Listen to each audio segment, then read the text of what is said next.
Okay, this is going to be the first episode of Esports Crystal Ball, brought to you in association with Kalshi. Now, what is Kalshi, you might ask? Well, it is a series of prediction markets which are fueled and driven by you, the fan, picking yes or no on whichever you think is the appropriate choice for that market. So, with Worlds coming up, there's a whole bunch of esports on here, esports and other things. Obviously, we want to use this as a way to set up some conversations. So, at Worlds, there's one match left. It is the final. It is a telecom war between KT Rolster of BDD and Faker's T1 to see who will become the champions. Will Faker three-peat for the first time in his career? Will BDD win his first Worlds? So one of the first ones I thought was a really fun one, actually. And actually, this even spurs a quick side tangent that we can get into before we get into the market itself, which is based on this, actually a subtle change that I didn't hear very loudly announced this year, is they've finally listened to a lot of us analysts, which is a lot of us hate the fact that, a bit like the NBA, all they had in League of Legends was a World's Finals MVP. So the famous example is that they gave that to Scout or whatever it was in EDG's win. But if you'd have actually had MVP of the whole tournament, it probably would have been JJ, the guy who's the jungler, who actually smurfed against every jungler he faced and won that tournament. Apparently now they've switched to a whole tournament MVP. Essentially, if you're a fan of hockey, the Conn Smythe. It's not just a finals MVP, it's who was the best over the whole playoffs. So now that they've done this, the leading name is indeed BDD. I mean, he's obviously the guy who's had this amazing run. He's had this. So at the moment, 24% is that BDD will be the MVP. Presumably, even if he loses, if he plays well, that can still happen.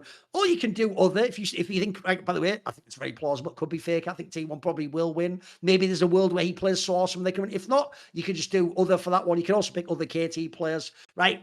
Set the frame initially. What do you think of having an overall MVP? Are you a fan of that?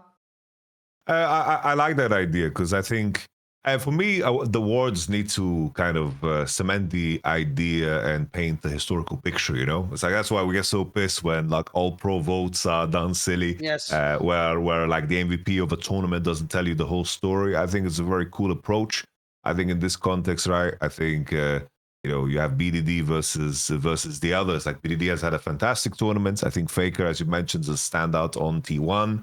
But always, it's one of those things where the finals weigh so damn heavy, and you look over at the T1 box, all of those players, outside of Doran, of course, can have a fantastic performance in a BO5. Even Doran, though, I'm talking in the context of World strictly, Doran has had crazy performances too, like the Hanwha Live series that he played earlier this year. So it's definitely something that is up for grabs. I think BDD, if we isolate somebody in terms of how the tournament's been, BDD is a front runner. But to choose BDD against all of T1, that's where this question becomes, of course, tricky. If I had to pick here, I would go for the other box because that's all T1 players. Yes. I have to say, I actually do think as well, even though BDD's played awesome, the problem is that they 3-0'd, and then it's only basically the Gen G series people super duper respect. CF4's good, but it's not the same as here's the difference. Faker played great in the whole Swiss, even though T1 was a bit ass, I thought. He played excellent against anyone's legend, even though admittedly Shax played pretty well too in that one. It was pretty close. He murked the TS series. That was just easy work, mate. So I think if Faker carries in the final, I think he would be matched. I personally wouldn't take BDD. I think I would do other. Yamato. Right, then we actually have another market, though. By the way, there's also a bunch for Counter-Strike. If you're following IM Chengdu in Counter-Strike, there's a bunch of other markets you can check there. Matches, again, all the other angles. Will Zimu, by the way, there's one for the upcoming CS Major. Will Zimu be the MVP of the upcoming Major? I imagine that's probably plausible. But there's another one here, which is they have the individual matches on Kalshi too. And so, obviously, right now, we'll just do Game 1. Game 1, they have T1 as 59%. Yes, they will win Game 1.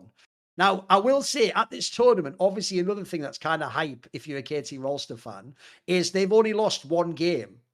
It was the first game against Gen G. I think I was off the top of my head, the one they lost, right? Aside from that, they've won every single game. They've never had it, right? In general, I will say, I'm sure this stat exists in League. If you win Game 1, it's usually likely you win the series. So I would say Game 1 is the pivotal one for KT. If you lose that one, you're just going to be in a hard spot. Next thing you know, you're down 0-2, and that's why people lose a lot of final 0-3, right?